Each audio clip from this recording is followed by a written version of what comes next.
హల్లెలూయా. Okay, మనము last time ఆదాము నుంచి అబ్రహాం వరకు, తర్వాత మనము ఎవరి గురించి చూసాం, భయం గురించి చూసినప్పుడు మోషే వరకు కూడా చూసుకున్నాం. హల్లెలూయా. అయితే మోషే ఐగుప్తులో ఉన్నప్పుడు వీళ్ళందరినీ బయటికి తీసుకొని వచ్చాడు. ఎంతమందిని? 6 లక్షల మందిని. హల్లెలూయా, హల్లెలూయా. ఐగుప్తు గురించి విన్నాం కదా. 10 తెగుళ్ళు అక్కడ తీసుకొచ్చి దేవుడు బాహుబలం చూపించి అక్కడ నుంచి బయటికి తీసుకుని వచ్చాడు. తీసుకొచ్చినప్పుడు మోషే వీళ్ళందరిని నడిపిస్తున్నప్పుడు ఈ ఐగుప్తు ఆత్మలు వీళ్ళని విడిచి వెళ్ళిపోవట్లేదు, వీళ్ళని వెంబడిస్తూనే ఉన్నాయి. వెంబడిస్తున్న సమయంలో వీరు కొన్ని తప్పులు చేస్తున్నారు. దేవుడికి వ్యతిరేకంగా చాలా విషయాలు నడుస్తున్న సమయంలో దేవుడు చెప్తాడు, ఒక 10 ఆజ్ఞలు ఇవ్వు వీళ్ళకి అని చెప్పి. ఆ 10 ఆజ్ఞలు దేవుడే మోషేకి రాసిస్తాడు. హల్లెలూయా, హల్లెలూయా. మోషే ఏం చేస్తాడంటే ఒక 40 రోజులు కొండపైకి వెళ్ళిపోతాడు. కొండపైకి వెళ్ళిపోయి తినకుండా తాగకుండా అక్కడ ఉండి దేవుడితో మాట్లాడుతున్న సమయంలో దేవుడు కొన్ని ఆజ్ఞలు ఇచ్చాడు. హల్లెలూయా, హల్లెలూయా. ఆ యొక్క 10 ఆజ్ఞలు ఒక పలక మీద రాసి ఇచ్చాడు. హల్లెలూయా, హల్లెలూయా. రాసిచ్చిన యొక్క 10 ఆజ్ఞలు ఏంటంటే, నేను తప్ప నీకు వేరొక దేవుడు ఉండకూడదు. ఇవి మీ అందరికీ తెలుసు. ఒకవేళ తెలియకపోతే ఇంటికి వెళ్ళినాక ఒకసారి చదవండి. హల్లెలూయా, హల్లెలూయా. ఎక్కడ ఉంటుందంట అది రాసుకోండి. నిర్గమకాండము 20వ అధ్యాయంలో దేవుడు ఆ యొక్క ఆజ్ఞలను రాసిస్తాడు. తర్వాత దేవుడు ఏం చేస్తాడంటే వీళ్ళని నడిపిస్తూ ఉన్నాడు.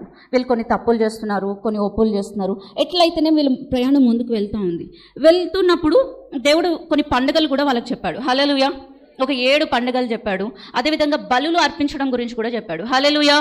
బలులు అర్పించాలి. పాప పరిహారార్థ బలి అంటే నువ్వు పాపం చేసినప్పుడు ఏం బలి అర్పించాలి? కృతజ్ఞత బలి అంటే దేవుడు నీ జీవితంలో ఆశీర్వదించినప్పుడు, లేకపోతే నేను స్వస్థపరిచినప్పుడు, నేను బాగు చేసినప్పుడు, కొన్నిటి నుంచి విడిపించినప్పుడు ఏం బలి అర్పించాలి? కృతజ్ఞత బలి. అపరాధ పరిహారార్థ అంటే పాపం వేరు, అపరాధం వేరు. హల్లెలూయా. పాపం అనేది మనకు తెలిసి చేస్తాం, అపరాధం అనేది తెలియకుండా చేస్తాం. హల్లెలూయా, హల్లెలూయా. అంటే అపరాధం ఎలా ఉంటుందంటే, ఫర్ ఎగ్జాంపుల్ ఈ పెన్ను ముట్టొద్దని నేను చెప్పాను, అది మీకు తెలుసు. హల్లెలూయా, హల్లెలూయా. ఈ పెన్ను ముట్టొద్దని మీకు తెలుసు, కానీ కావాలని ఎట్లా ఉంది పెన్ను చూద్దాం మన దగ్గరకు వచ్చి పెన్ను ముట్టుకుంటారు. అదేంటిది? పాపం. హల్లెలూయా. అయితే ఈ పెన్ను ముట్టకూడదని మీకు తెలియదు, కానీ ఇది ముట్టకూడదు. అప్పుడు మీరు ఏం చేశారంటే దీన్ని వచ్చి పట్టుకున్నారు. దాన్ని ఏమంటారు? అపరాధం అంటారు. ఏమంటారు? అపరాధం అంటారు. హల్లెలూయా. అయితే తెలియకుండా చేసేది అపరాధం. దానికి కూడా నువ్వు తెలియకుండా చేసిన దానికి కూడా నేను బలి అర్పించాలంటే అర్పించాలి. దేవుడు నియమం పెట్టాడు కాబట్టి అర్పించాలి. హల్లెలూయా. అయితే పాప పరిహారార్థ బలి, అపరాధ పరిహారార్థ బలి, కృతజ్ఞత బలి, ఇలా 7 బలులు ఉంటాయి. లేవి కాండంలో మనం చూస్తాము. హల్లెలూయా. అదే సంఖ్యాకాండంలో వచ్చినప్పుడు వాళ్ళు ఎంతమంది బయలుదేరారు, వాళ్ళ పట్టికలు అవన్నీ మనము రాయబడ్డం మనం చూస్తాము. హల్లెలూయా. దాని తర్వాత ఏం బుక్ ఉంటుంది? ద్వితీయోపదేశకాండం, నిర్గమకాండం, లేవికాండం, సంఖ్యాకాండం, ఈ 3 పుస్తకాలు. దీని గురించి మళ్ళీ దేవుడు ద్వితీయోపదేశకాండంలో రాసి రెండోసారి ఉపదేశం అని అర్థం. హల్లెలూయా. 2 సార్లు ఉపదేశం చేసినాడు దేవుడు, ఇట్లా చేయాలి, ఇట్లా చేయకూడదు, ఇట్లా అని చెప్పి. నెక్స్ట్ బుక్ యెహోషువ. హల్లెలూయా. అయితే మోషే ఇవన్నీ చెప్పేసి ఆయన టైం అయిపోయింది. 120 సంవత్సరాలు ఆయన బ్రతికాడు. హల్లెలూయా. ఎన్ని సంవత్సరాలు బ్రతికాడు మోషే? ఆయన టైం అయిపోయింది. మోషే ఒక చిన్న అతిక్రమం చేసినాడు. దానికి దేవుడు చెప్పాడు, నువ్వు కానానులోనికి ప్రవేశించలేవు. ఏమన్నాడు? నువ్వు కానానులోనికి వెళ్ళవు అని అన్నాడు. మోషేకి చాలా బాధ అనిపించింది. ప్రభువా, ఇంతమంది జనాంగాన్ని నేను 40 సంవత్సరాలు చాలా ప్రయాసతో వీళ్ళని తీసుకొని వచ్చినా కదా, నేను కానానికి పోకపోవడం ఏంటి అని బాధపడ్డాడు. బాధపడినప్పుడు దేవుడు ఏమన్నాడంటే, బాబు నువ్వు చేయకూడదని చెప్పినా నువ్వు చేసినావు. నా నియమం ఎవరి దగ్గరైనా ఒకేలా ఉంటుంది కాబట్టి నువ్వు వెళ్ళవు. నీ బాధ్యతను ఎవరికి అప్పచెప్తావంటే నీ దగ్గర సేవకుల్లా ఉంటున్నాడు. హల్లెలూయా. ఆ సేవకుడి పేరు ఏంటంటే యెహోషువ. ఏం పేరు? యెహోషువ. ఆ సేవకుడికి ఈ బాధ్యతలన్నిటినీ అప్పగించు అని చెప్పాడు. మోషే ఏం చేస్తాడు? అప్పుడు సరే అని చెప్పి దేవుడు చెప్పాడు కాబట్టి ఆ బాధ్యతలన్నిటినీ యెహోషువకి అప్పచెప్తాడు. బాబు వీళ్ళందరినీ లాస్ట్ ఎడ్జ్కి వచ్చేసినారు. యోర్దాన్ ఒకటి ఉంది, అది దాటితే వాళ్ళు ఎక్కడికి వెళ్ళిపోతారు? కానానికి వెళ్ళిపోతారు. అలాంటి సమయంలో ఆయనకు అప్పచెప్పేసి మన మోషే గారు మృతి పొందారు. ఫస్ట్ లైన్లోనే యెహోషువ 1వ అధ్యాయము 1వ వచనంలోనే మోషే మృతి పొందిన తర్వాత అని రాయబడి ఉంటుంది. మృతి పొందిన తర్వాత యెహోషువ బాధ్యతలు తీసుకున్నాడు. లాస్ట్ టైం మనం చూసినాం ఏమని, నేను నీకు ఆజ్ఞాపించి ఉన్నాను కదా, నిబ్బరం కలిగి ధైర్యంగా ఉండు, భయపడకు, దిగులు పడకు అని దేవుడు యెహోషువకు చెప్తా ఉన్నాడు. హల్లెలూయా. నువ్వు భయపడొద్దు, నేను నిన్ను నడిపిస్తాను, నీకు తోడే ఉంటాను, నీకు ప్రతి విషయంలో జయమిస్తాను అని చెప్పి అట్లా నన్ను ధైర్యపరిచిన తర్వాత 2వ అధ్యాయానికి మనం వస్తాం. హల్లెలూయా. అయితే అక్కడ యెహోషువ 1వ అధ్యాయము 1వ వచనంలో దేవుడు యెహోషువకి చెప్తాడు అనమాట, నువ్వు భయపడొద్దు, దిగులు పడొద్దు, నేను తోడై ఉంటాను, నేను నడిపిస్తాను అని చెప్పి చెప్తాడు. చెప్పిన తర్వాత నెక్స్ట్ వీళ్ళు ఇంకొక ప్రాంతానికి వెళ్ళాలి. ఒక ప్రాంతానికి వెళ్ళే ముందు శత్రు యొక్క బలం ఏంటో తెలుసుకోవాలి. హల్లెలూయా. ఇప్పుడు ఫర్ ఎగ్జాంపుల్ ఒక ప్రాంతాన్ని మనం స్వాధీనపరచుకోవాలి. ఇష్టం వచ్చినట్లు వెళ్ళి స్వాధీనపరచుకోగలుగుతామా? అక్కడ వాళ్ళ బలం ఏంటి, వాళ్ళ బలహీనత ఏంటి అనేది తెలుసుకోవాలి. అయితే ఇక్కడ ఫస్ట్ అక్కడ ఒక ప్రాంతానికి పంపించే ముందు అక్కడ ఉన్న వారి బలం ఏంటి, వాళ్ళ బలహీనతలు ఏంటి, వాళ్ళు ఎట్లున్నారు ఒకసారి చూసిరండి అని చెప్పి ఇద్దరిని ఆ యొక్క ప్రాంతానికి యెహోషువ పంపిస్తున్నాడు. హల్లెలూయా, హల్లెలూయా.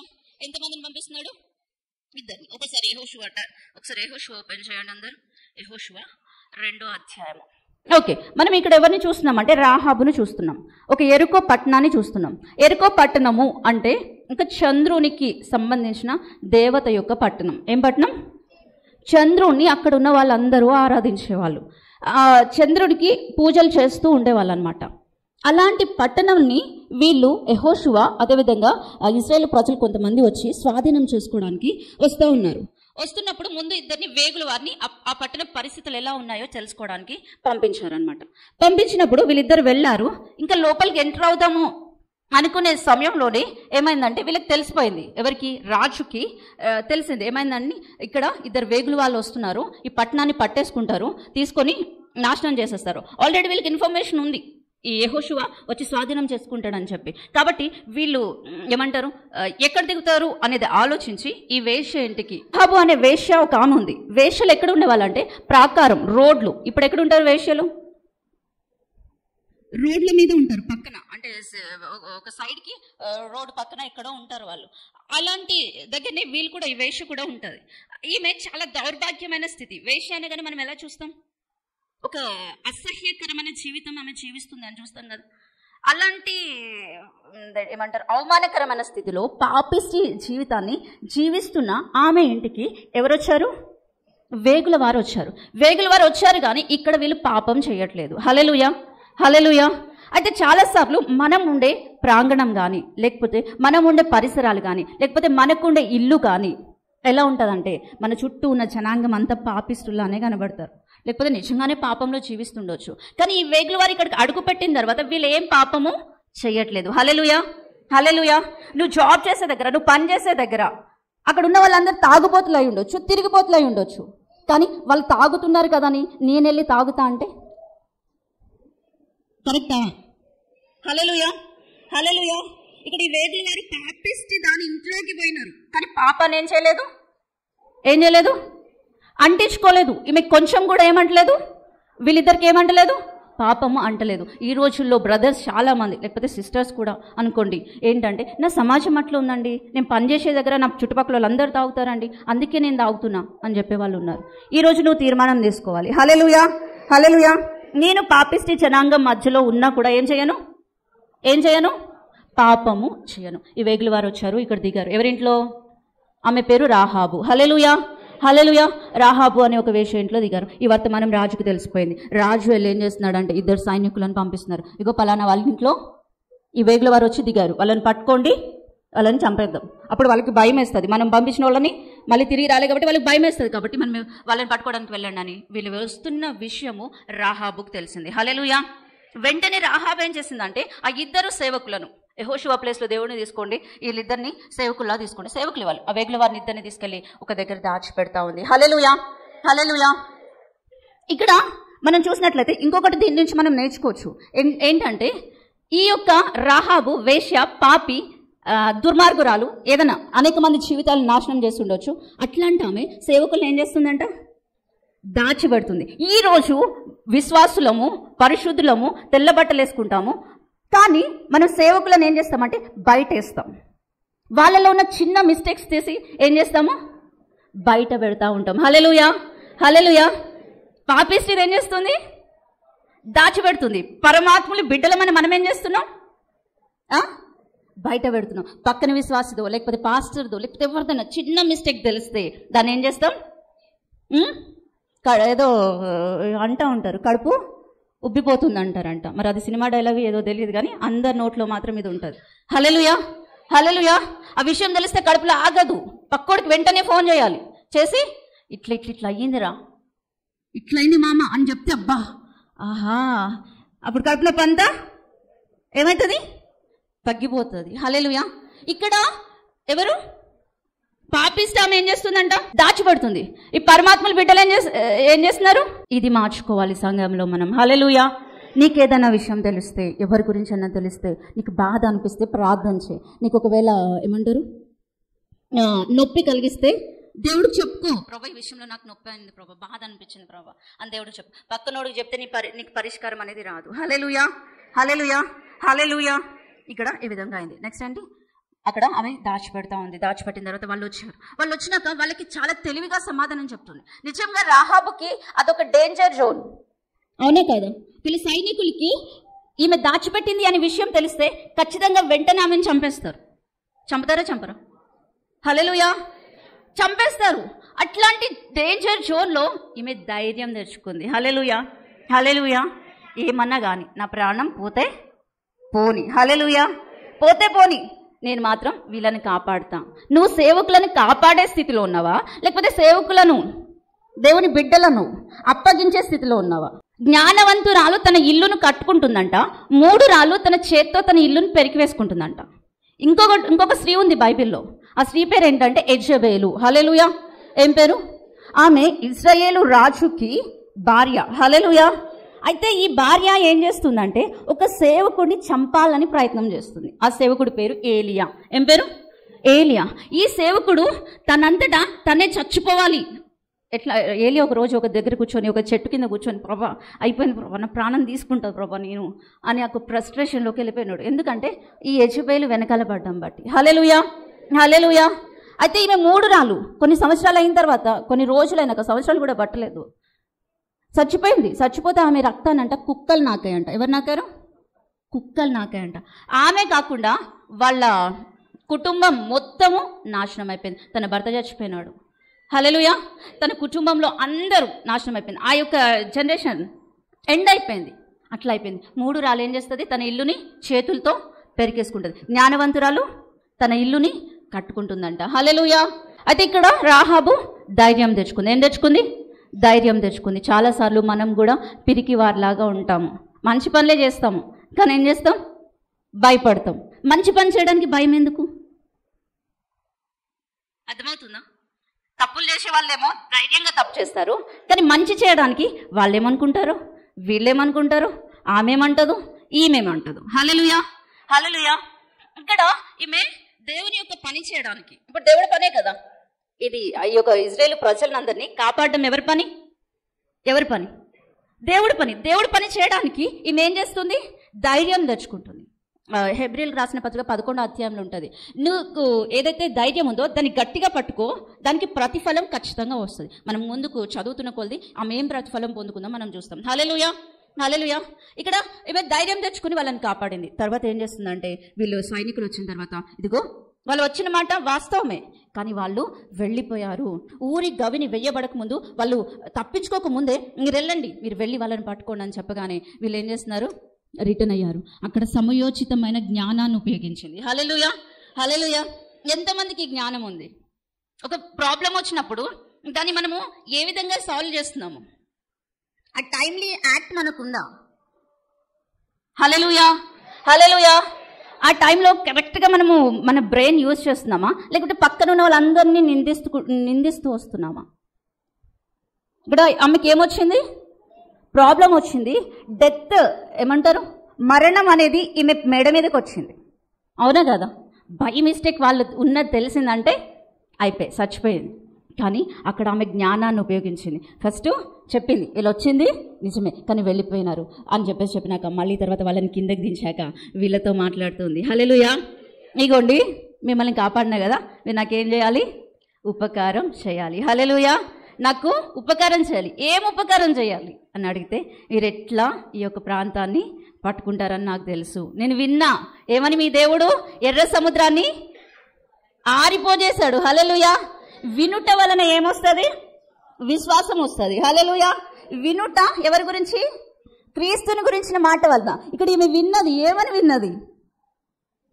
దేవుడు ఆ షీహోనుని వాళ్ళందరినీ ఈ యొక్క ప్రజలకు అప్పచెప్పేశారు. హల్లెలూయా. అంతేకాకుండా ఎర్ర సముద్రం నారిపోజేసినాడు. ఐగుప్తులో 10 తెగుళ్ళు తీసుకొచ్చాడు. ఇవన్నీ విన్నప్పుడు విశ్వాసం వచ్చింది. దేవుడు అంటాడు ఏమనంటే, నీ విశ్వాసాన్ని గట్టిగా పట్టుకో. హల్లెలూయా. నేను ఎప్పుడో ఒకసారి చెప్పానంట, నిన్న ఎవరో గుర్తు చేస్తూ ఉన్నారు. హల్లెలూయా. విశ్వాసం అంటే ఒక పెద్ద ఫోన్ని పట్టుకొని నడవడం కాదంట. విశ్వాసం అంటే ఒక జామకాయ పట్టుకొని నడవడం కాదంట. విశ్వాసం అంటే ఒక పుచ్చకాయ పట్టుకొని నడవడం కాదంట. విశ్వాసం అంటే ఆవగింజని పట్టుకొని నడవడం. హల్లెలూయా. హల్లెలూయా. ఆవగింజని పట్టుకొని ట్రైన్ ఎక్కినాం అనుకో, హల్లెలూయా, కాపాడుకోగలుగుతావా? ఆవగింజని కాపాడుకుంటూ నడవగలుగుతారు. ఇక్కడ నుంచి హైదరాబాద్ పోవాలి, మీ చేతికి నేను ఒక ఆవగింజ ఇచ్చాను, ఆ చేతిలోనే పట్టుకోవాలి మీరు. ఇక్కడ నుంచి హైదరాబాద్కి సేఫ్గా ఆవగింజను పట్టుకొని వెళ్ళగలుగుతారా? చెప్పండి. వెళ్ళలేం, చాలా కష్టం. ఎందుకంటే అది ఎక్కడైనా జారిపోవచ్చు. పెద్ద ఆపిల్ అంటే మనకు గుర్తుంటుంది, వేరే పెద్ద ఏదైనా అంటే గుర్తు పట్టుకోవచ్చు, కానీ ఆవగింజను పట్టుకొని వెళ్ళలేము. హల్లెలూయా. హల్లెలూయా. అట్లా కాపాడుకోవాలి విశ్వాసాన్ని. మనకు వస్తున్న పరిస్థితులు ఎట్లా చేస్తాయి అంటే మన విశ్వాసాన్ని కదిలించేగా వస్తూ ఉంటాయి. హల్లెలూయా. కానీ అలాంటి సందర్భాల్లో కూడా మనం ఏం చేయాలి? ఈ విశ్వాసాన్ని గట్టిగా పట్టుకోవాలి. హల్లెలూయా. ఎంతమంది పట్టుకుంటున్నారు? చిన్న సమస్య రాగానే ఇట్లా ఉన్న వాళ్ళం ఇట్లా అయిపోతాం, కాళ్ళు పైకేస్తాం, తలకి కిందకేస్తాం. హల్లెలూయా. హల్లెలూయా. మన విశ్వాసాన్ని మనము ఎలా పట్టుకోవాలంట? జాగ్రత్తగా కాపాడుకోవాలంట. మరణం వరకు నమ్మకంగా ఉండి నేను జీవ కిరీటం ఇస్తానంటాడు దేవుడు. విశ్వాసాన్ని గట్టిగా పట్టుకుంటేనే మనం పరలోకానికి వెళ్తాం. ఇక్కడ మనకి రాహాబు యొక్క విశ్వాసం కనబడుతుంది. హల్లెలూయా. ఆమె విన్నది, అది పట్టుకుంది.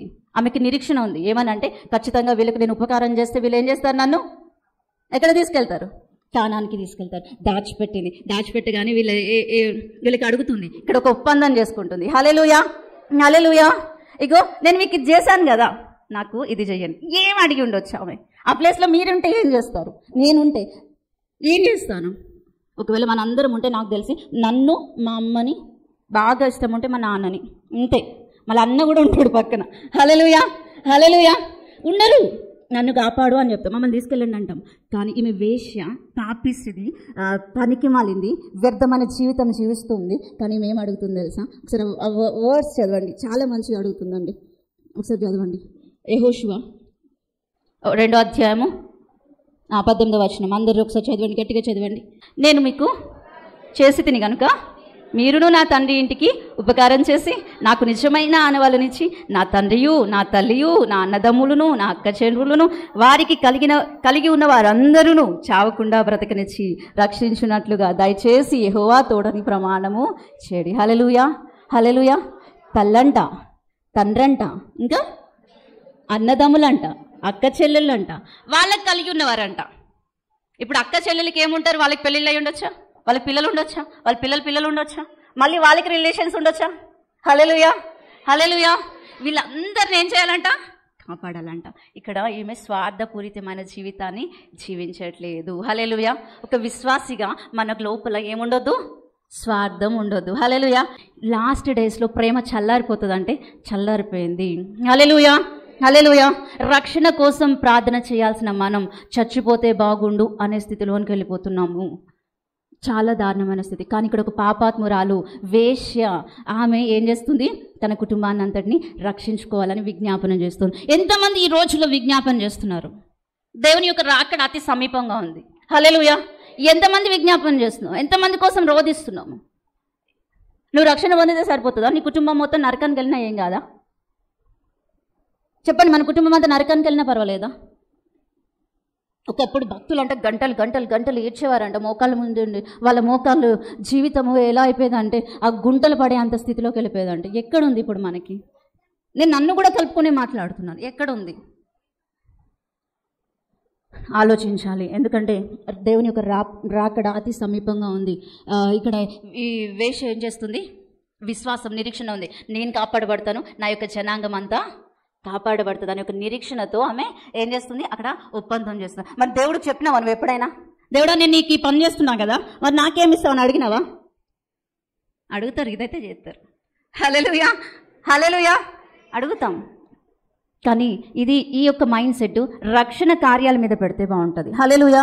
అయ్యా నేను ఈ పని చేస్తున్నా కదా, నా కుటుంబంలో పలానా వ్యక్తిని రక్షించు. ప్రభా నేను ఈ పని చేసిన కదా, నా కుటుంబంలో పలానా ఆమెను రక్షించు. లేకపోతే నా బంధువుల్లో వీళ్ళు ఉన్నారు, వీళ్ళని రక్షించు ప్రభా. దీనికి ప్రతిఫలం నాకు ఇది కావాలని అడుగు. ఎందుకు ఇవ్వడు? పక్కా ఇస్తాడు, 100% గ్యారెంటీ ఇస్తాడు. ఎందుకంటే మనం చేసిన పనికి ప్రతిఫలం ఇవ్వకుండా ఉండడానికి ఆయన నరుడు కాదు, మనిషి కాదు. ఒక మనిషి అయితే మాటిస్తాడు, తప్పిపోతాడు. సొంత భర్తే మాట తప్పొచ్చు, భార్య మాట తప్పొచ్చు. కానీ దేవుడు మాత్రం మాట తప్పే దేవుడు కాదు. నీకు ఇచ్చాడా మాట, ఖచ్చితంగా చేస్తాడు. కొన్ని సంవత్సరాలు అయిపోనివ్వటి ఏదైనా, ఆయన సంవత్సరాలు డిలే అవ్వడానికి మనమే కారణం ఉంటాం. దాంట్లో ఆయనదేముండదు, ఆయన తొందరగానే చేయాలనుకుంటాడు. మనము మన అవిధేయతను బట్టి చాలా విషయాలను పొందుకోలేకుండా ఉంటాం. ఇక్కడ రాహాబు దేవునితో ఒక ఒప్పందం చేసింది. ఏమని? దేవుడా, వేగుల వారులారా, నేను మీకు ఉపకారం చేశాను, మీరు నాకేం చేయాలి? వీళ్ళందరినీ రక్షించాలి. హల్లెలూయా, హల్లెలూయా. నిజంగా ఒకసారి ఊహించండి, ఆమె ఏం చేసి ఉండొచ్చు? వేగుల వారు ఓకే అన్నారు, డీల్ అన్నారు. అప్పుడు ఏం చేసిందంటే ఆమె ఇంటికి ఒక ఎర్రదారం కట్టింది గుర్తుంచుకోవడానికి. ఈ ఒక కిటికీ కింద వాళ్ళని కిందే దించేసింది. వాళ్ళు వెళ్ళిపోయినారు. హల్లెలూయా, వాళ్ళు వెళ్ళిపోయినారు. మళ్ళీ వాళ్ళు వస్తూ ఉన్నారు. ఈ యొక్క ఇంటిలోనికి ఆమె ఎంతమందిని పిలిచి ఉండొచ్చు తెలుసా? అరే ఇంకొక విషయం తెలుసా? వీళ్ళు వస్తున్నారు, పట్టుకుంటున్నారు, నా ఇంటికి వచ్చినారు, రారా తమ్ముడా, రారా అన్నయ్య అని మొత్తం అందరినీ పట్టుకొచ్చి ఉండొచ్చు. వాళ్ళు విని ఇంకొకరిని, ఎందుకంటే వీళ్ళందరికీ తెలుసు వీళ్ళ గుండెలు ఏమైపోయినాయి అంట, నీరైపోయింది. ఇక్కడ ఈ వేగుల వారు వచ్చిన యొక్క పని ఆల్రెడీ ఈమె దగ్గర సంపూర్తి అయిపోయింది. ఇన్ఫర్మేషన్ కోసం వచ్చారు కదా, ఈమె చెప్పేస్తుంది. ఏమని చెప్తుంది? మా ప్రాంతంలో అందరి గుండెలు నీరైపోయినాయి. హల్లెలూయా, భయంతో వణికిపోతున్నారు అని ఆన్సర్ ఏమో చెప్పేసింది. ఈయన లోపలికి వెళ్ళాల్సిన అవసరం లేదు. మనం కూడా దాంట్లోనికి చేరాలి. హల్లెలూయా, హల్లెలూయా. మనము దేవుని యొక్క పని ఏదైతే ఉందో ఆ పనికి సహకరించడానికి మనం దేవుడి నుంచి రెవల్యూషన్స్ తీసుకోవడం, మనం హెల్ప్ చేసే వాళ్ళగా ఉండాలి. ఎంతమంది ఉన్నారు ఇక్కడ? ఈమెకి ఏమవుతుందంట? ప్రాంతవాసులందరూ ఏమైపోయారంట? భయంతో వణికిపోతున్నారంట. ఆ విషయం చెప్పింది. ఆల్రెడీ వాళ్ళ బంధుమిత్రులందరికీ భయము ఉండొచ్చు. ఏం చేసి ఉండొచ్చు? అందరూ అరే నేను వస్తాను అరే ఆ ఇల్లు అసలు సరిపోయిపోయి ఉండొచ్చు. హల్లెలూయా.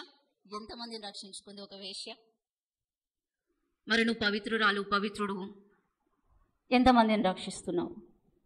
ఒకసారి ఆలోచించుకోవాలి. ఎంత మట్టుకు నా స్వార్థం, నేను బాగుండాలి, నా పిల్లలు బాగుండాలి, నాకు అది కావాలి, ఇది కావాలి, దీంట్లోనే ఉంటున్నామా? లేకపోతే ఇంకేమన్నా ఆలోచిస్తూ ఉన్నామా? ఒకసారి జ్ఞాపకం చేసుకోండి. దేవుని రాకడ అతి సమీపంగా ఉంది. ఇక్కడ యెహోషువ ఏం చేస్తున్నాడంటే బూరలతో ఆ యొక్క ప్రాంతానికి వస్తున్నారు. మొత్తం రౌండ్స్ వేసిన తర్వాత పెద్ద శబ్దంతో, కేకలతో ఆ యొక్క ప్రాంతాన్ని కొల్లగొట్టారు. ఈ కొల్లగొట్టే ముందు అక్కడ యెహోషువ గ్రంథంలో రాయబడి ఉంటుంది, ఇగో ఆ వేశ్య ఇంట్లో ఉన్న వాళ్ళని బయటికి తీసుకురండి, మిగతా వాళ్ళందరినీ డిస్ట్రాయ్ చేయండి, కనీసం అక్కడ చిన్నది కూడా మీరు ఏది ముట్టుకోవద్దు. హల్లెలూయా, హల్లెలూయా. ఆ శపితమైన వాటిలో ఏది ముట్టొద్దు, కానీ ఆ ఇంట్లో ఉన్న వాళ్ళని తీసుకొని రండి. ఎంత ధాన్యత కదండి. హల్లెలూయా, హల్లెలూయా. అక్కడ ఉన్న దేన్ని ముట్టొద్దంట. కానీ ఈ యొక్క వేశ్య పనికి మాలిన జీవితం జీవిస్తున్న ఆమెను మాత్రం ఏం చేశాడు దేవుడు? అక్కడ ఉన్న వాళ్ళు వెళ్ళిన వాళ్ళు ఏం చేశారు? రక్షించాడు. సేమ్ వే దేవుడు ప్రధాన దూత శబ్దంతో, హల్లెలూయా, హల్లెలూయా, ఆర్భాటంతో వస్తున్నాడంట. హల్లెలూయా. యెహోషువ అనే పేరుకి ఏంటంటే అర్థం దేవుడు రక్షకుడు. నిజంగా జీసస్ యొక్క నేమ్ ఏంటంటే యెహోషువ. హల్లెలూయా. ఒరిజినల్గా ఆ యొక్క హీబ్రూలో ఆయన పేరు, యేసయ్య పేరు ఏంటంటే యెహోషువ. యెహోషువ అనే అర్థం ఏంటంటే రక్షకుడు. ఆ యెహోషువ ప్రధాన దూతలతో వాళ్ళందరితో బూరలూదే వాళ్ళతో వచ్చాడు. ఇక్కడ మన యెహోషువ రాబోతున్నాడు. హల్లెలూయా, హల్లెలూయా. ఆ యొక్క రెండో రాకడలో ఆయన రాబోతున్నాడు. ఇక్కడ వేగుల వారు వెళ్ళారు, పాపాన్ని అంటించుకోలేదు. ఒకప్పుడు యేసుక్రీస్తు ప్రభు ఈ లోకానికి వచ్చాడు, పాపాన్ని అంటించుకోకుండా అందరినీ చూసి కొంతమందిని రక్షించడానికి వచ్చాడు. ఆల్రెడీ ఆ రక్షణ ఇచ్చేసాడు, ఆయన రక్తాన్ని కాచాడు. ఇక్కడ ఎర్రదారం కట్టారు, అవునా? హల్లెలూయా. ఇక్కడ యేసుక్రీస్తు ఎర్రని రక్తాన్ని చిందించాడు. హల్లెలూయా, హల్లెలూయా. ఆల్రెడీ ఫస్ట్ టైం వచ్చారు. ఫస్ట్ టైం ఆ పరమ కారణం నుండి యేసయ్య వచ్చాడు. సెకండ్ టైం రాబోతున్నాడు. మరి ఎంతమంది సిద్ధంగా ఉన్నారు? హల్లెలూయా. ఎంతమంది రక్షించుకునే జాబితాల్లో ఉన్నారు? ఎంతమందిని పరమ కారణానికి తీసుకెళ్ళడానికి సిద్ధపరుస్తున్నాము? ఒకసారి ఆలోచించుకోవాలి. నేను నాకు ఆరోగ్యం కావాలి, నాకు ఆస్తులు కావాలి, నాకు ఇది కావాలి, ఇల్లు కావాలి, బంగ్లా కావాలి, ఇదే ఆలోచిస్తున్నామా? కొంతమందిని పరమకాణానికి తీసుకెళ్ళడానికి సిద్ధపరుస్తున్నామా? ఇంకోసారి మనము ఆలోచించుకోవాలి. ఇక్కడ రెండో యెహోషువ మళ్ళీ రాబోతున్నాడు. వచ్చినప్పుడు ప్రధాన దూత శబ్దం ఉంటుంది, ఆ బూరలు ఊదుతారు. ఇక్కడ కూడా బూరలు ఊదుతా ఉన్నారు. ఇక్కడ వేశ్య కుటుంబంలో ఎవరైతే వచ్చి అక్కడ ఉన్నారో వాళ్ళందరినీ రక్షించుకున్నారు. ఇక్కడ మీరు మీ యొక్క యేసయ్య రక్తం కిందకి ఎంతమందిని తీసుకొని వస్తున్నారు? ఒకవేళ నువ్వు తీసుకొచ్చే జాబితాలో ఉంటే దేవునికి వందనాలు. ఒకవేళ తీసుకురాలి అని పరిస్థితుల్లో ఉంటే ఈరోజు మనం తీర్మానం తీసుకుందాం, ప్రభా ఈ రోజు నుంచి నా స్వార్థం కోసం కాదు ప్రభు, నేను అనేక మంది కోసం, నా రక్త సంబంధులు, నా బంధుమిత్రుల కోసం నేను ప్రయాసపడతాను ప్రభు అని ఒకవేళ తీర్మానం తీసుకుంటే నువ్వు పరమ కానానికి వెళ్ళడమే కాకుండా ఏం చేస్తారు, నీ కుటుంబంలో ఉన్నవారందరూ వస్తారు. అంతేకాదండి, యెహోవాయందు భయభక్తులు కలిగిన స్త్రీ అంట వీధి గౌనులలో కొనియాడబడుతుందంట. ఆమెను ఇప్పటికీ మనం కొనియాడుతున్నాం. హల్లెలూయా, హల్లెలూయా. ఎందుకు తెలుసా అండి, అసలు ప్రశస్తమైన ఒక పట్టిక ఉంది, యేసయ్య జనరేషన్ ఒక పట్టిక ఉంది. హల్లెలూయా, హల్లెలూయా. ఆ యొక్క పట్టికలో స్త్రీలు కేవలం 4 మాత్రమే ఉన్నారు. ఆ 4లో ఈ రాహాబు స్థానం సంపాదించుకుంది. ఎంత ధన్యత కదండి. హల్లెలూయా, హల్లెలూయా. అసలు ఆ పరిశుద్ధమైన దేవుడు ఈ భూలోకానికి రావడానికి ఒక నార్మల్ వేస్ట్, మనమైతే వేస్ట్ అది అని తిడతాం, అలాంటి ఆమెను ఎన్నుకున్నాడు. అలాంటి ఆమె ద్వారా ఈ లోకానికి వచ్చాడు. ఇప్పుడు ఆ జీనియాలజీ చదివినప్పుడల్లా, ఆ యొక్క వంశావళి చదివినప్పుడల్లా ఆమెను మనం జ్ఞాపకం చేసుకుంటాం. ఆమె ఇప్పటికీ కొనియాడబడుతుంది. ఒకసారి జ్ఞాపకం చేసుకోండి. ఆమె విన్నది, విశ్వాసాన్ని గట్టిగా పట్టుకుంది, ధైర్యం చేసింది, సమయోచితంగా ఆలోచించింది. ఎంతమంది స్త్రీలో మనం ఈ విధంగా ఉన్నాం?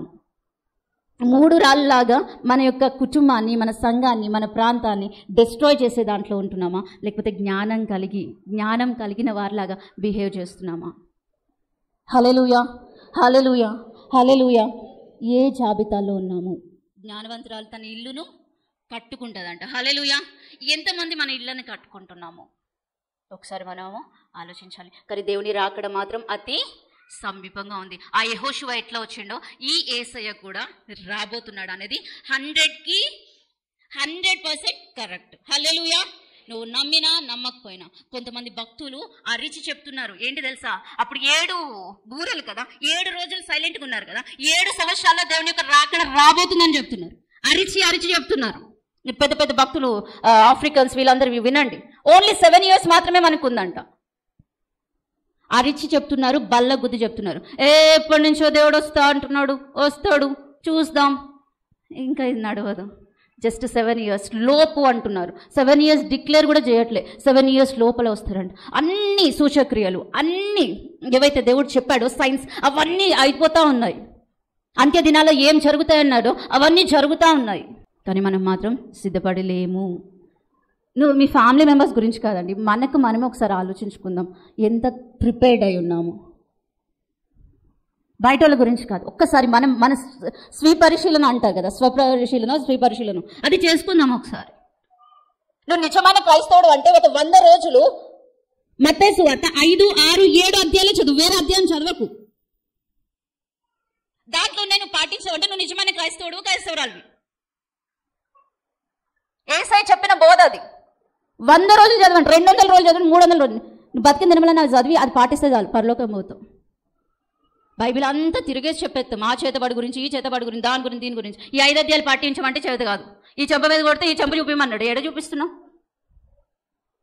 వ్యభిచారం అంటే వెళ్ళి పడుకోవడమే కాదు, కళ్ళతో చూసినా కూడా నువ్వు పాపి వ్యభిచారమే అంటే ఎడ కాపాడుకుంటున్నాం కళ్ళు.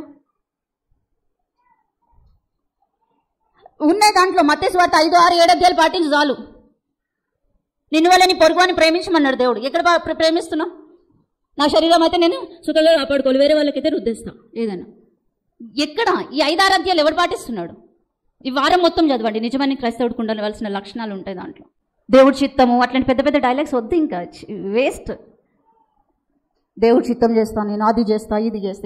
ఏం చేస్తావు దేవుడు చెప్పిన మాటలు పాటించకుండా? ఓన్లీ 3 chapters అండి. 3 chapters కరెక్ట్ చేసి చూడండి. ఈ పూర్ణ హృదయంతో, పూర్ణ ఆత్మతో, పూర్ణ బలంతో దేవుడిని సేవించమని. ఎక్కడ సేవిస్తున్నాం మనం? నీ కుడి చేతి ఇచ్చింది ఎడం చేతికి తెలియదు అన్నాడు దేవుడు. ఎక్కడ తెలియకుండా ఉంటుంది? తీర్పు తీర్చొద్దు అన్నాడు దేవుడు. ఎక్కడ తీర్పు తీర్చకుండా ఉంటున్నావు నువ్వు? ప్రతి విషయంలో తీర్పు తీర్చడం. ఎక్కడ చేస్తున్నాము చెప్పండి? యేసయ్య చెప్పిన బోధ, యేసయ్యలాగా నేను జీవిస్తా అని పాటలు పాడేస్తాం కదా, యేసయ్యలాగా ఎక్కడ జీవిస్తున్నాం చెప్పండి? విధేయత ఎక్కడ ఉంది? దేవుడంట వేషనైనా క్షమిస్తాడు కానీ వేషధారిని క్షమించడంట. పైకొకటి లోపలొకటి. ఈ పక్కోడితే యథార్థంగా ఉన్నావా ఒకసారి చూసుకోండి ఒకసారి. వేష్యని క్షమిస్తాడంట దేవుడు, కానీ ఎవరిని క్షమించడంట? వేషధారిని క్షమించడంట. వేషధారులారా పరలోక రాజ్యము మీరు ఏం చేయరు? ప్రవేశించరు. రియల్గా మనల్ని మనం పరీక్షించుకోవాల్సిన అవసరత చాలా ఉంది. దేవుని రాకడ అతి సమీపంగా ఉంది. పెద్ద పెద్ద మర్మాలు తెలుసుకునేది చాలండి. మనకు మస్తు మర్మాలు తెలుసు కదండి, మామూలు టీచింగ్లు కాదు. చెప్పి బ్రదర్కి ఒక రేంజ్ అదైపోయింది. బ్రదర్ కాదు, మనకు తెలిసిన వాళ్ళు ఏంటంటే డోర్స్ ప్రేయర్స్ అంట, హల్లెలూయా, డోర్స్ ఓపెనింగ్స్ అంట, ఎన్ని టీచింగ్స్ అంటే అన్ని టీచింగ్స్. ఇవన్నీ మనల్ని పరలోకం తీసుకొని వెళ్ళావు. ప్రభువా ప్రభువా అని పిలిచి ప్రతివాడు పరలోక రాజ్యంలో ప్రవేశించడు. ఎవరు ప్రవేశిస్తాడంట? తండ్రి చిత్తం నెరవేర్చిన. తండ్రి చిత్తం ఏంటి?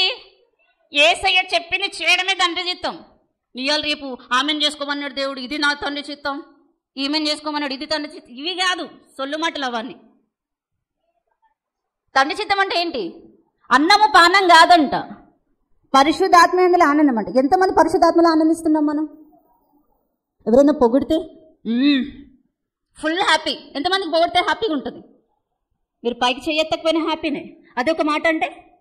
కానీ మత్తయి సువార్తలో ఏమంటాడంటే దేవుడు, జనులు నా నిమిత్తం మిమ్మల్ని హింసించి నిందించి అబద్ధంగా చెడ్డ మాటలు పలికినప్పుడు మీరు సంతోషించి ఆనందించండి. ఎక్కడ ఆనందిస్తున్నావు?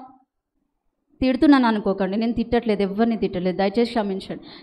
ఈ బాధ నాది కాదు, నేను కూడా ఆ లెక్కలో ఉంటాను. ఇప్పుడు మీతో మాట్లాడే దేవుడు నాతో కూడా మాట్లాడతాడు, అది జ్ఞాపకం చేసుకోండి. ఇక్కడ నిలబడ్డది నేను ముందే చెప్పాను, ప్రభా నువ్వు నాతో మాట్లాడు ప్రభా. నాతో మాట్లాడతాడు, మీతో మాట్లాడతాడు. అర్థమైందా? ఈ మాటలు నాకు కూడా వర్తిస్తాయి. నేను తిడుతున్నా అనుకోకండి ఎవరు. దయచేసి మన ప్రవర్తన మార్చుకుందాం. దేవుడి యొక్క చిత్తాన్ని నెరవేర్చడానికి ప్రయత్నిద్దాం. కనీసం ట్రై చేద్దామండి. నేను 100% చేయగలుగుతాను మీరు అని చెప్పండి, ట్రై చేయండి. చేయలేరా? దేవుని రాకడ అతి సమీపంగా ఉన్నది అన్నది 100కి 100% నిజం. నిజం భక్తులు చెప్పడం కాదు, బైబిల్ కూడా చెప్తుంది. నువ్వు ప్రిపేర్డ్ అయ్యి నీ కుటుంబాన్ని రక్షించుకో. నువ్వు అన్యం నుంచి రక్షణ పొందినావు. ఎంతమందిని రక్షించినావు చెప్పండి? ఎంతమందిని రక్షించినారు? 1-2 సరిపోతుందా? నీ వాళ్ళని తీసుకొచ్చిన పలానా అమావాస్య రోజు వాళ్ళని అమావాస్య ప్రార్థనకి నడిపించిన సరిపోద్దా? ఒక్క చిన్న ప్రేయర్, చిన్న ఉపకారంతో మొత్తం ఫ్యామిలీనే మొత్తం వాళ్ళ కాందాన అంటారు కదా, కాందాననే రక్షించుకుంది. మరి మన పరిస్థితి ఏంటి? ఓకే నేను ఒక్కదాన్ని పరలోకం పోతా అంటే నీ ఇష్టం, నాకు తెలియదు. రేపు నాడు నరకంలో వాళ్ళని చూసినప్పుడు అందరు బంధువులతో ఉంటే నా బంధువులు రక్షణ పొందలేదని నువ్వే చూస్తావు, నువ్వే బాధపడతావు. కాబట్టి ఒకసారి ఆలోచించుకుందాం. రాహాబు ఏ విధంగా అయితే ధైర్యం పొందుకొని ఆ యొక్క ధైర్యాన్ని విడిచిపెట్టకుండా ప్రతిఫలంగా ఈ యొక్క ఫ్యామిలీని రక్షించుకోవడమే కాకుండా ఆ యొక్క దేవుని యొక్క వంశావళిలోకి వచ్చి కొనియాడబడుతుందో ఇప్పటికీ, నువ్వు కూడా ఆ విధంగా నీ జీవితాన్ని మార్చుకొని ఒక్క ఎన్కౌంటరే, ఒక్కసారి వాళ్ళ ఇంట్లోకి వచ్చారు అంతే, ఆమె పాప జీవితానికి ఏం చేసింది? పులి స్టాప్ పెట్టింది. ఎంతమంది దేవుడు ఎన్నిసార్లు దర్శించిన పాపాన్ని విడిచిపెట్టకుండా జీవిస్తున్న వాళ్ళు ఉన్నారు? ఈరోజు ఇక చర్చకు వస్తాము, మంచిగా ఉంటాము, వింటాము, మళ్ళీ ఇంటికి వెళ్తాము, ఏం చేస్తాం? యథావిధి అంతే కదా.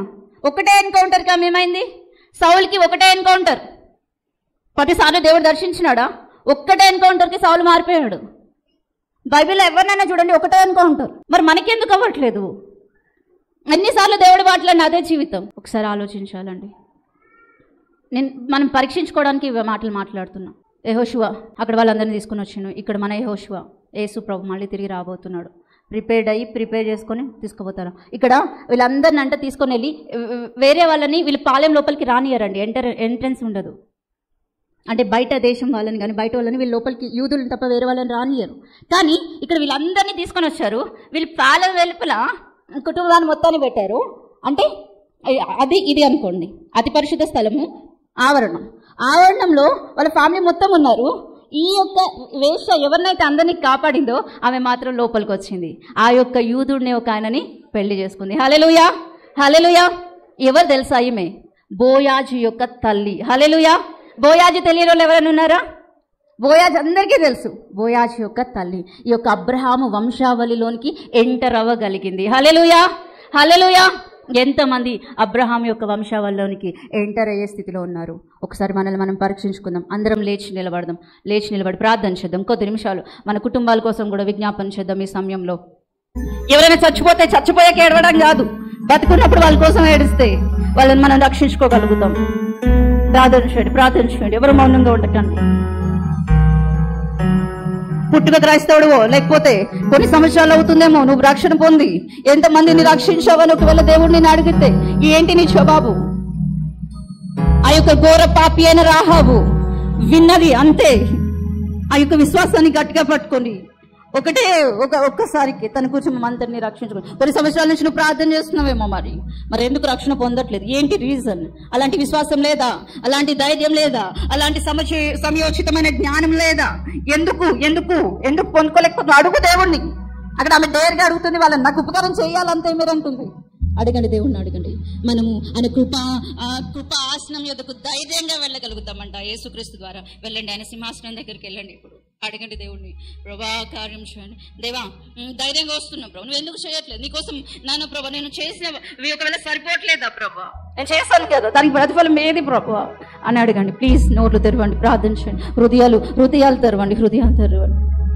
ఊరి బాబా ఒక్కోసారి నీ ప్రాంతంలో ఉన్న వాళ్ళని జ్ఞాపకం చేసుకో. గంజాయికో, లేకపోతే ఇంకా వేరే చెడు వ్యసనాలకో, లేకపోతే ఇంకా వేటికో బానిసలు అయిపోయారేమో. దానికి రీజన్ ఎవరు దానికి రీజన్ ఒక్కసారి ఆలోచించుకో. నీ రక్త సంబంధుల్ని జ్ఞాపకం చేసుకో. నీ ఇంటి పేరోళ్ళని జ్ఞాపకం చేసుకో. ఈ మధ్య కాలంలో ఎంతమంది ప్రభుని ఎరగకుండా చనిపోయిన వాళ్ళు ఉన్నారు, వాళ్ళని కూడా ఒకసారి జ్ఞాపకం చేసుకో. అడగండి అమ్మ, ప్లీజ్ అడగండి. ఇలాంటి సమయం మళ్ళీ మనకి రాదండి. అడగండి దేవుణ్ణి. దేవా కనేష్ ఓ రాజా యా రక్షించండి ప్రభు, యా రక్షించండి. 1-2 ఆత్మలతోనే తృప్తి చెందుతున్నావా? ఒకవేళ ఆల్రెడీ నువ్వు రక్షణ కార్యాల్లో ఉన్నావేమో, అడుగు ఇంకా శక్తినివ్వు ప్రభు, ఇంకా కృపనివ్వు ప్రభు. అనేక మంది ఆత్మలు రక్షించాలి ప్రభు. నేను కొంతమంది ప్రసంగికులు చెప్పినప్పుడు కొన్ని వేల మంది ఆత్మలు రక్షింపబడ్డారు కదా. కొంతమంది ఒక ప్రాంతానికి అడుగు పెట్టినప్పుడు కొన్ని వేల మంది రక్షించుకోగలిగారు కదా. నేనెందుకు రక్షించలేకపోతున్నాను ప్రభు? నాకు ఆ కృప కావాలి ప్రభు, నాకు ఇవ్వు ప్రభు. అడగండి ప్రభు, ఇవ్వండి ప్రభు. అయాన్ని రక్షించాలి. అనేక మంది రక్షించిపోతున్నారు ప్రభు. అయాన్ని అనేక మందిని రక్షించాలి. ఎప్పుడు నా స్వార్థం కోసమే ఇచ్చాను ప్రభు. అయ్యా ప్రభు, ఎప్పుడు ప్రభు నాకు అది కావాలి ఇది కావాలని అడిగాను ప్రభు. అయ్యా నా ఆరోగ్యం కోసం, నా పిల్లల కోసం మాత్రమే ఇచ్చాను. ఈ రోజు నీ సన్నిధిలోనే నేడుస్తున్నాను, నేను గోచాడుతున్నాను ప్రభు.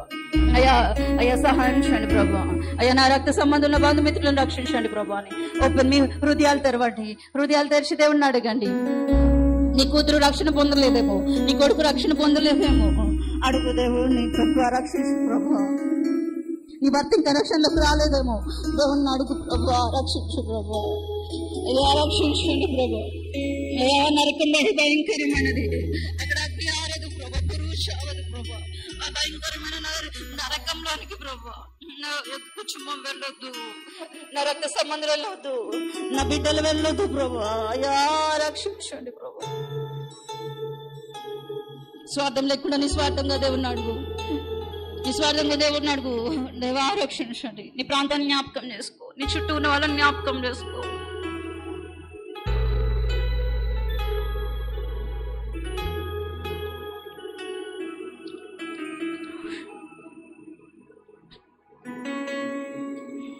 ప్రార్థించే సమయం మౌనంగా ఉండకుండా నీ హార్ట్ని తెరిచి నీ పూర్ణ హృదయంతో దేవుణ్ణి అడుగు. నీ స్నేహితులు ఎంతో మంది ఉన్నారు, ఎంతో మంది రక్షణ పొందుకోలేకుండా జీవిస్తున్నారు, పాపపు జీవితంలో జీవిస్తున్నారు, యేసు ప్రభుని గురించి ఎరుగక జీవిస్తున్నారు. కొంతమంది యేసు ప్రభు గురించి తెలిసి కూడా అంగీకరించలేని స్థితిలో జీవిస్తున్నారు. అడుగు దేవుణ్ణి, ప్రభు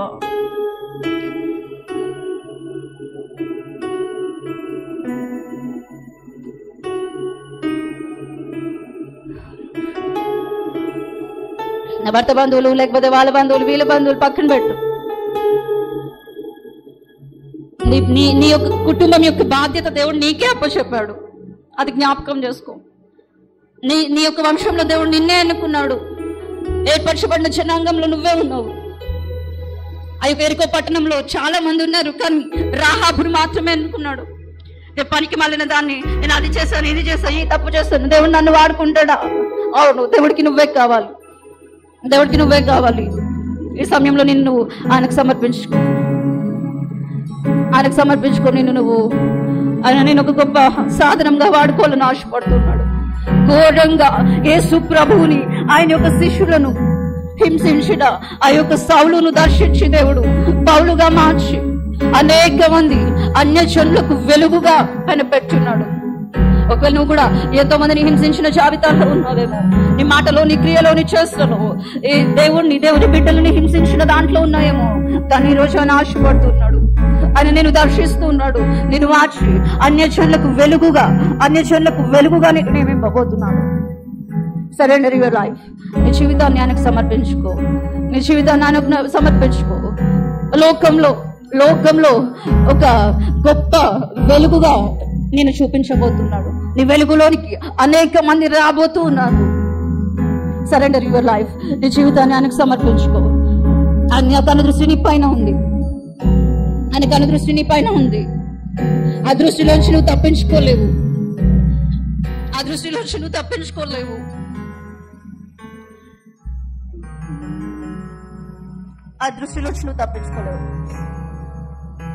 కొంచెమే నీ విశ్వాసం ఉందా?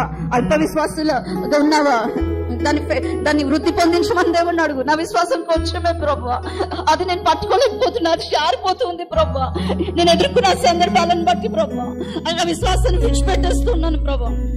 నాన్న ప్రభువా, అది జారిపోకుండా గట్టిగా పట్టుకునే కృప నాకు ఇవ్వవా ప్రభువా. అయ్యా కృప నాకు ఇవ్వవా ప్రభా అని అడుగు దేవుణ్ణి అడుగు ప్రభువా. దేవా నాకు కృపనివ్వండి ప్రభువా. అయ్యా నా కృప నాకు దయచేయండి ప్రభువా. ఈరోజు ఒక తీర్మానం తీసుకుందామా? నేను చచ్చినా బ్రతికినా ఏదైనా కానీ నేను ఆ జనాంగాన్ని రక్షించడానికి, ఆ పరమకాణానికి చేర్చడానికి నేను సంసిద్ధంగా ఉంటాను. నేను ఆయన పనిలో ఉంటాను అన్న ఒక దృఢ నిశ్చయం చేసుకో.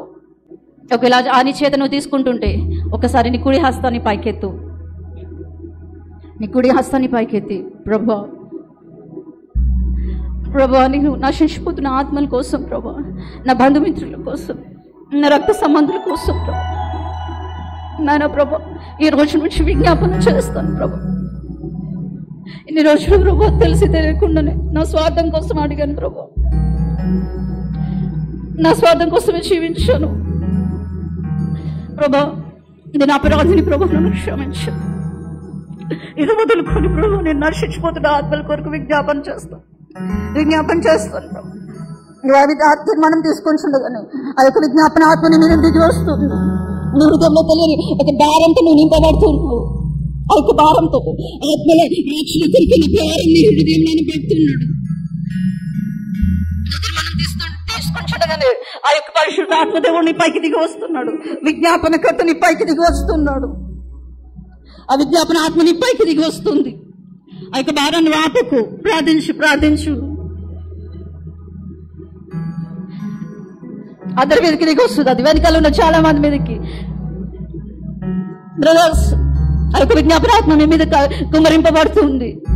ఎవరు కంట్రోల్ చేసుకోవద్దు, ఎవరు వాళ్ళు అణుచుకోవద్దు, ఎవరి పక్కన ఉన్న వాళ్ళని పట్టించుకోవద్దు. జస్ట్ ఆ యొక్క విజ్ఞాపనాత్మను పొందుకోండి. దేవానికి వందనాలు ప్రభా. తీర్మానం ఇంకా తీసుకోకపోతే తీర్మానం తీసుకో ప్రభా. నేను విజ్ఞాపన చేస్తాను ప్రభా. అయ్యా నేను విజ్ఞాపన చేస్తాను ప్రభా. చేస్తాను ప్రభా. నేను ఆ బాధ్యతను తీసుకుంటాను ప్రభా. రహాబు ఒక బాధ్యత కదా తీసుకుంది, రక్షించుకునే బాధ్యత. నేను చచ్చిపోయినా పర్వాలేదు, ఒకవేళ నేను బ్రతుకుంటే నన్నే కాదు నా జనాంగం అందరినీ నేను రక్షించుకుంటానని చెప్పి ఆమె తీర్మానం తీసుకుంది. ఆ తీర్మానం ఆమెను బ్రతికించడమే కాదండి, నా కుటుంబం అంతటిని, రక్త సంబంధులను, బంధుమిత్రులను రక్షించింది. ఈరోజు నువ్వు తీసుకునే ఆ యొక్క తీర్మానం అనేక మంది రక్షణ కొరకు, అనేక మంది బాగు కొరకు, అది జ్ఞాపకం చేసుకుంటూ నీకు హస్తాన్ని పైకెత్తి మరొకసారి ఆయనకు సమర్పించుకో.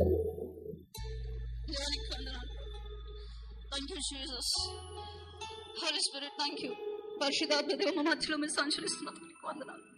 వందనాలు పరిశుద్ధాత్మ. మత్తయి సువార్త 5:6-7 అధ్యాయాల ప్రకారం ఇప్పటి వరకు మనం జీవించలేదు. ఈరోజు అడుగుతాం ప్రభా. అయ్యా ప్రభా, నేను ఆ యొక్క అధ్యాయాల్లో మీరు ఏదైతే చెప్పారో ప్రభా దాని ప్రకారం జీవించడానికి ప్రయత్నిస్తాను ప్రభా. నా ప్రయత్నం కొన్నిసార్లు విఫలమైనప్పటికీ ప్రభా మళ్ళీ తిరిగి ప్రయత్నిస్తాను ప్రభా. అయ్యా ప్రయత్నిస్తాను ప్రభా. అది దాని ప్రకారం జీవించే కృప నాకు దయచేయండి. దేవానికి వందనాలు ప్రభా. యేసయ్యానికి వందనాలు ప్రభా.